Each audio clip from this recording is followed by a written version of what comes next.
Hey guys! In this video, I share our January update of our $119,000 TFSA dividend stock portfolio. I'll show our 17 holdings and which stocks we bought to take advantage of the bear market.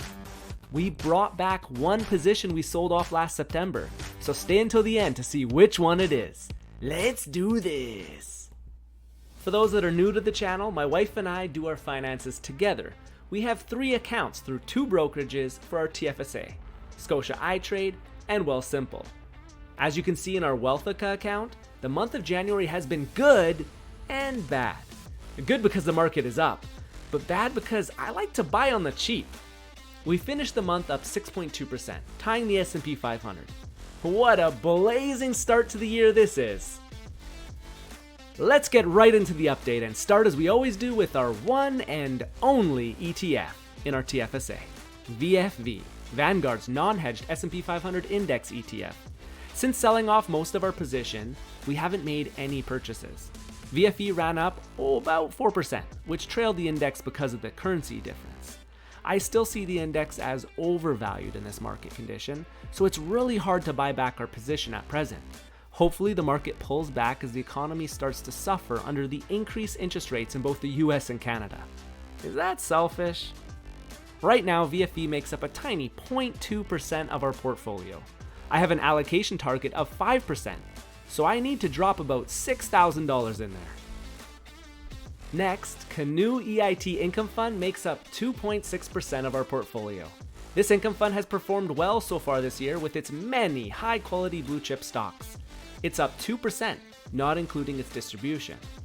And with an equal portfolio weighting between energy and healthcare, they are positioned well to handle a recession or a bull market. I have a target allocation of 0%, so one day this will be sold. Next is our ugly duckling, ALGONQUIN Power and Utilities Corp. This is a renewable energy play in the utility sector. This makes up 3.6% of our portfolio. ALGONQUIN is up 5.5% for January and up 10% from its lows in November. January 12 was Investor Day, the long-awaited day since the mic drop in November. Management highlighted 3 keys moving forward. 1. Realigning capital allocation and reducing capital expenditures. 2. Refocusing the portfolio with approximately $1 billion of additional asset sales targeted. And 3. Resetting the dividend. Resetting, nice one. That's the kind way of saying a dividend. It was 40% cut, a little more than I expected. That should bring its payout ratio to about 75% of EPS, which is in line with other Canadian utilities and a little higher than our US counterparts. They also mentioned they will seek FERC approval for Kentucky Power. They ain't giving up there. And lastly, a few pieces of good news. Fixed rate debt target ranges of 90% as of end of 2022. And no new common equity financing are expected through the end of 2024 under new balance funding plan. This meant they are suspending the DRIP as of Q1 2023 dividend. So after all of that, what did we do? Nothing. But we did get our last DRIP of 4 shares at $9.40, adding $2.34 to our forward annual dividend income at a yield of 6% at its new dividend rate. And now is your perfect opportunity to download Blossom and follow me by clicking the link below if you haven't already done so. The app is totally free. You'll be able to see all my buys and sells live, as well as that of many others. I also frequently post my thoughts on earnings reports, market sentiment, stock evals, and whatnot. I hope to see you guys there. Next up is our 3rd worst performer of the portfolio, FIERA Capital. It represents 4.2% of our portfolio. FIERA is up 7% this month to start the year flying. Despite that, it remains on the chopping block with a target sale price of $11.25. I still think they will continue to struggle in a difficult financial market. It'll be interesting to see what their Q4 results look like. Next, we have MANULIFE Financial Corporation at 4.8% of our portfolio. We used to own a few stocks in the insurance industry, but no more. We have a 5% target weighting on this position. MFC will be reporting earnings next month. I expect a dividend increase in line with their history. Shares ran up 8% in January and are now up 25% from their October lows. That sure was a value play to be had that we missed out on. Next up, we have TELUS Corporation at 5% of our portfolio, getting close to equal weighting with BCE, our other stock in the telecom sector. TELUS will be reporting earnings next month. This finished the month up 9%, which makes us a little sad.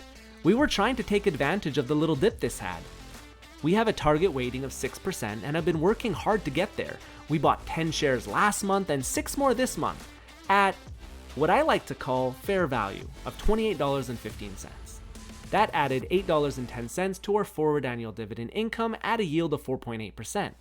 I should have grabbed my shares at the beginning of the year, as there was a head and shoulders bottom. I had to splash more money elsewhere, as you will see at the end of the video. Next up, we have BCE Inc. at 5.4% of our portfolio, about 0.5% more than our TELUS weighting. We have really narrowed the gap between the two, as I just mentioned. We have a target allocation of 6% for BCE as well, though T will be slightly higher. It remains a core holding of our TURF model, that is telecoms, utilities, REITs, and financials. BCE will be reporting earnings in February like TELUS. I'm looking forward to it. Should be good. BCE finished the month up 4.5%. We dripped one share for $62.30, adding $3.87 to our annual dividend income at a yield of 6.2%. Next is our OG utility, FORTIS. It represents 5.5% of our portfolio.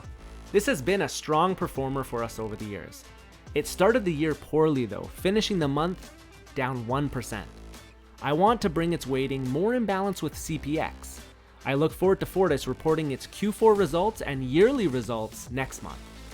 The stock price didn't dip enough for us to buy any shares this month. Hopefully in February, there will be a good opportunity to buy back that $1,200 we sold last year. Next, we have our first midstream pipeline, PEMBINA Pipeline Corp. It represents 6.5% of our portfolio. This is up just under 5% to start the year after last year's awesome performance.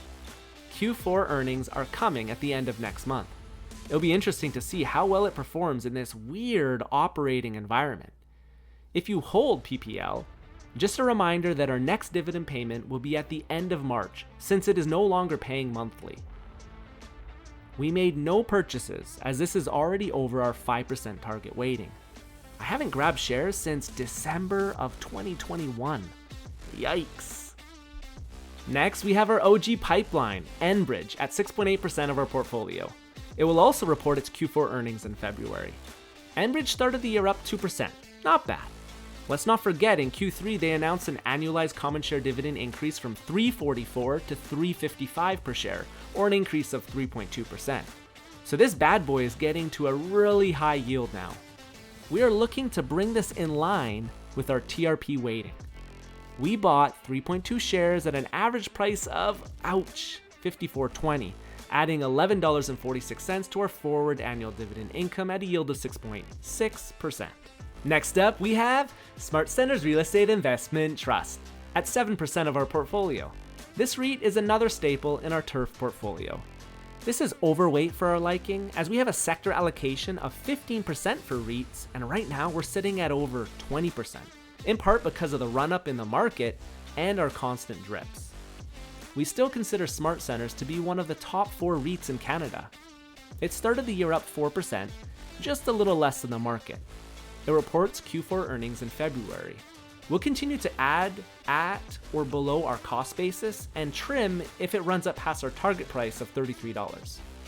We bought 1.74 shares at $28.57, adding $3.22 to our forward annual dividend income at a yield of 6.5%. If it weren't for such a small amount, I admit this is about 5% more than I would have liked to pay in these market conditions. Next, we have TC Energy Corp at 8.5% of our portfolio as our last pipeline play in the energy sector. It finished the month almost flat after a hard rally to start the year. TRP reports Q4 earnings in February. What can we expect? Nothing. Nothing is expected in the market. What I hope is that they're on track with their CapEx. They have an impressive infrastructure that will be next to impossible to build in the future with how regulation is going. This gives TC Energy Corp a formidable moat, like ENBRIDGE in my opinion. I view the markets as not properly valuing what they have in place for decades to come. At its current price, it is slightly undervalued to me. We bought one share for $52.31. That added $3.72 to our annual dividend income at a yield of 7.1%, just about in line with our rule of 12. If we had more cash on hand, I would have bought more. Next up, we have our mid-cap utility, Capital Power Corp at 8.3% of our portfolio. This has been pulling back lately. I sold off almost $3,000 worth at a price of $50.61 near the peak. It is now trading for $44.71, down 4% to start the year and down over 12% since I sold. This was our second best performing holding in our TFSA, with a return of 23% including its dividend last year. With this pulling back again, I'll be looking to add back the shares I sold off. This will be reporting earnings in February, like the rest of my portfolio basically. We bought 6 shares and dripped one at an average price of $45.08. That added $16.24 to our forward annual dividend income at a yield of 5.2%. Yes, this is much more expensive than our average cost basis, but I'm okay with that given the size of the purchase. Next, we have First National Financial at 8.4% of our portfolio. So far, year to date, it's up 5%. It is now up 19% from its October lows. This will be reporting Q4 in February. It'll be very telling for what is to come. With interest rates where they are at and Canadians holding off on selling or buying, FN may be in for some pain in the months ahead. On the other hand, the technicals are showing signs of strength near the end of January, breaking through a double bottom pattern. I still like this small to medium cap play and will continue to accumulate shares when it is undervalued substantially in the low 30s. The macro environment should put this under selling pressure though. Next up, at 9.5% of our portfolio, is Bank of Nova Scotia. This is our second largest holding, sadly. The share price finished the month up 11%, pushing its PE close to 9 again.